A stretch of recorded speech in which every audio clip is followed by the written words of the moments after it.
যোৱাকালি মুখ্যমন্ত্ৰীয়ে যিটো বক্তব্য আগবঢ়াইছে কেবিনেটত লোৱা যিটো সিদ্ধান্ত এই গোটেই সিদ্ধান্তটোৱে অসমৰ যি অস্থিৰ পৰিৱেশ আৰু জনগণৰ যিটো নিৰাপত্তাহীন যিটো পৰিৱেশ তাক অতি লজ্জাজনকভাৱে মুখ্যমন্ত্ৰীয়ে নিজে উন্মোচিত কৰিছে।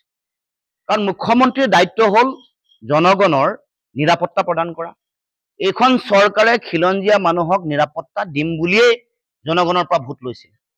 অথচ আজি 4 বছৰ পিছত মুখ্যমন্ত্ৰীয়ে নিজে প্ৰকাশ কৰিলে যে তেওঁ খিলঞ্জীয়া মানুহক সাধাৰণ জনগণক নিৰাপত্তা দিয়াত চূড়ান্তভাৱে ব্যৰ্থ আৰু তাৰ কাৰণে তেওঁ খিলঞ্জীয়া মানুহৰ হাতত অস্ত্ৰ তুলি দিয়াৰ কাৰণে মৰাণস্ত্ৰ তুলি দিবলৈ তেওঁ উঠি পৰি লাগিছে। এইটো কেনেকুৱা ধৰণৰ মুখ্যমন্ত্ৰীৰ গণতান্ত্ৰিক দায়িত্ব? যদি কোনোবা এটা অঞ্চল অস্থিৰ হৈ আছে সুস্থিৰ কৰাৰ দায়িত্ব কাৰ? মুখ্যমন্ত্ৰী। ক'ৰবাত যদি অবৈধ বিদেশীৰ আগ্ৰাসন চলিছে সেই অবৈধ বিদেশীক কৰায়ত্ব কৰি তেওঁলোকৰ নাম কৰ্তন কৰি ভোটাৰ তালিকাৰ পৰা বহিষ্কৰণ কৰাৰ দায়িত্ব কাৰ? চৰকাৰৰ বা গৃহ মন্ত্ৰণালয়ৰ।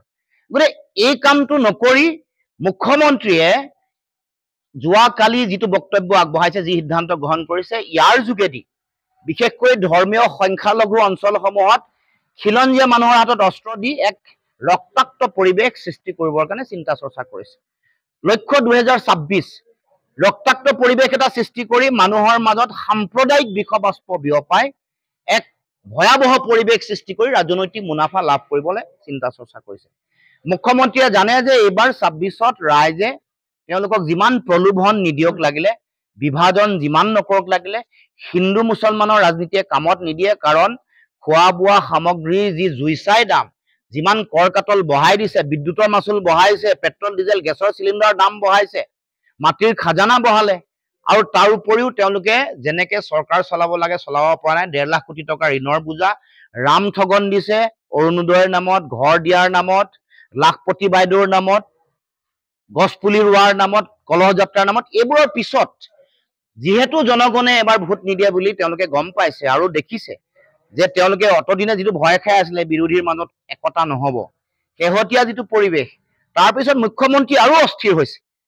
শেহতীয়া পৰিৱেশৰ পিছত মুখ্যমন্ত্ৰী অস্থিৰ হৈ হিতাহিত জ্ঞান হেৰুৱাই এতিয়া সাম্প্ৰদায়িক ধৰ্মীয় এটা উন্মাদ পৰিৱেশ তৈয়াৰ কৰিবৰ কাৰণে, ঘৃণাৰ ৰাজনীতিৰ বিষবাষ্প বিয়পাই ভোট লাভ কৰিবৰ কাৰণে ষড়যন্ত্ৰ কূটকৌশলত তেওঁ নিজে আত্মনিয়োগ কৰিছে বা মনোনিৱেশ কৰিছে। গতিকে ইয়াৰ আমি বিৰোধিতা কৰিছো, ক'ব খুজিছো ক'ৰবাত যদি অস্থিৰ অঞ্চল আছে, সীমান্ত বা ধৰ্মীয় সংখ্যালঘু অঞ্চল, য'তে অস্থিৰ অঞ্চল আছে তাত থানা প্ৰতিষ্ঠা কৰক। স্মাৰ্ট পুলিচ তেওঁলোকে প্ৰশিক্ষণ দিছে, বেলেগ বেলেগ তেওঁলোকৰ কামাণ্ডো নতুন নতুন হৈছে, সেইবোৰ তেওঁলোকে নিয়োগ কৰক। নিজে নিজৰ ব্যৰ্থতা কিয় উদঙাই দেখুৱাইছে? মুখ্যমন্ত্ৰীয়ে নিজকে দক্ষ বুলি কয়, আইন ভংগ কৰি মানুহৰ ভৰিৰ তলত গুলিয়াই ইউপি আৰু বিহাৰৰ পেটাৰ্ণ নকল কৰা বুলি কয়। মানে তেওঁলোকৰ মুখ্যমন্ত্ৰীৰ লগত ইউপিৰ মুখ্যমন্ত্ৰীৰ লগত প্ৰতিযোগিতা। গতিকে এইবোৰ কৰাৰ পাছতো যে জনগণক, খিলঞ্জীয়ান ৰাইজক যে একেবাৰে নিৰাপত্তা দিব পৰা নাই, সেইটো তেওঁৰ কথাত প্ৰমাণ হৈছে। গতিকে নিৰাপত্তা দিবলৈ চেষ্টা কৰক, থানা প্ৰতিষ্ঠা কৰক। বিদেশী অবৈধ বিদেশীৰ আগ্ৰাসন যদি চলিছে তেতিয়াহ'লে বাধা দিবলৈ প্ৰয়াস কৰক, অন্যথা ধৰ্মীয় উন্মাদনাৰে সমাজ নাভাঙিব আৰু এনেকুৱা ধৰণৰ এটা ভয়াৱহ ৰাজনীতিৰ এটা পৰিৱেশ তৈয়াৰ নকৰিবৰ কাৰণে মুখ্যমন্ত্ৰীক মই আহ্বান জনাইছো।